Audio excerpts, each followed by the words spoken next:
great programmers left school to program. I mean, it's been happening all over the world. And I find something very interesting. When you project code to people that have never seen technology before, some of them ask questions. These guys are hackers.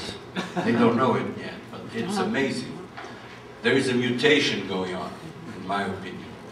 And these guys are mutants. And they don't have to go to schools. Schools will only stop them, spoil them, yeah, somehow. Schools are slow to change. If there is a place slow in changing, it's schools and university, by the way.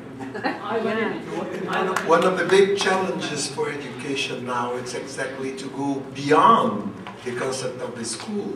I mean, the school has a, you know, 4 walls and the roof and the table and, you know, and a bunch of chairs and people. The street is the school today. I mean, the internet is the school today. The television is the school today. I mean, you know, the school is everywhere. So this is one of the first problems that we have.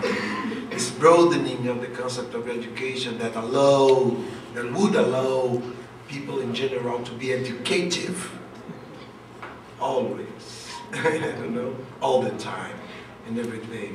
And this work of educating, this work of taking education, being educated and educating would be a constant, you know, daily activity in our lives, you know, linked to all we do, to all we have, to all of.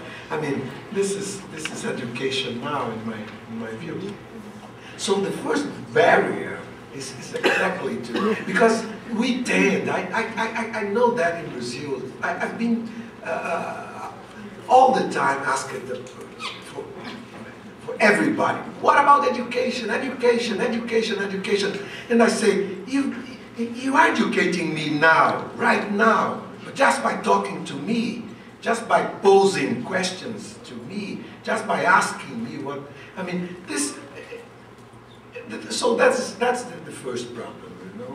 It's a cultural, conceptual problem. You know? Education should be considered, you know, far, far, far beyond, you know, where it's being considered now. So this is the first, it's one of the first problems, the main problems that we face. Just one story. Marcelo Tossati, I don't know if you know the guy, he was 18 and Linus Torvald was leaving his, he didn't want to take care of the Linux kernel anymore, and he announced that he was going to leave it. And this crazy Brazilian boy, 18 years old, dropped out of university. He said, I can do that. He sent an email to Linus saying, I can do that. And he exchanged a couple of emails, got a ticket to fly there, had a 2-hour discussion, and he was given the job to take care of the 4.0 kernel of Linux, which is a fucking big job. Okay. And he learned by his own. I want to return somehow to the issue of handicapped people. By mentioning an image, I remember in a Kiarostami film, the Iranian, a blind boy, following music. He organized his day in accordance to the sounds he used to listen to, praising music as the vibration of his body, and from there the existence of his life. And well, that's the image for the handicapped itself. But there is a huge handicap currently happening in the world today that 2 Argentinians somehow are dealing with. That is Miguel Ángel Estrella, who's connecting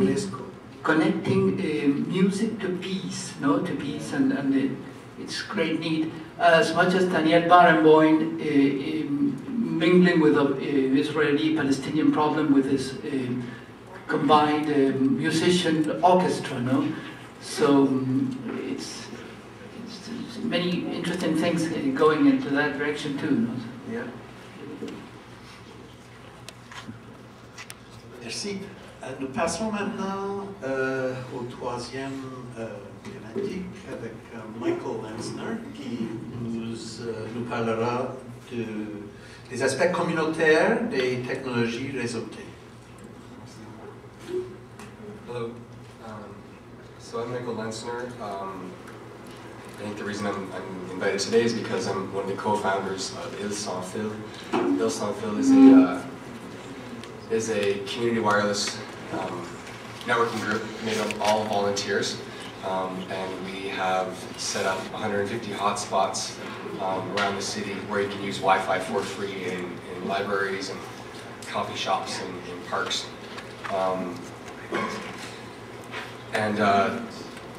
We've served 50,000 people over the last 4 years, and our software is, our open source software is being used by 30 communities worldwide across 4 continents.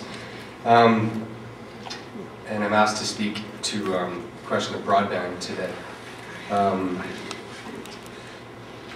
I also am a co-founder of a group called Civic Access, which fights to get civic information, open access to government information and civic information. So my question today is maybe just the question of a young activist to an older activist. But I guess it can be kind of summed up in terms of I came to this work to do empowerment work, and I keep on getting pushed off into economic development. So Ils Sans Fil, we're at the place now where we're working on a partnership with the City of Montreal, and that's a great step for us to go from to have the ability to have some resources to pay some staff to advance our work. But we've definitely let things go along the way where the goal of community wireless networking originally was about autonomous networks and decentralized networks. And that was a lot pushed by the Germans that were doing community wireless networking.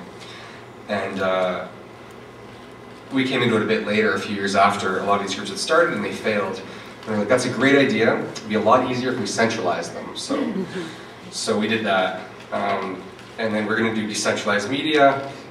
And we still haven't gotten around to doing very much decentralized media, so we've accomplished a lot in some respects, but on other respects we're more doing service delivery to citizens and economic delivery for citizens, something I'm very, very proud of.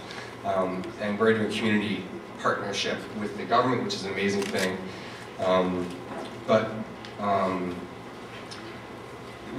I've just seen this happen so many times now with the technology projects I've been involved in, where I went off to West Africa to do international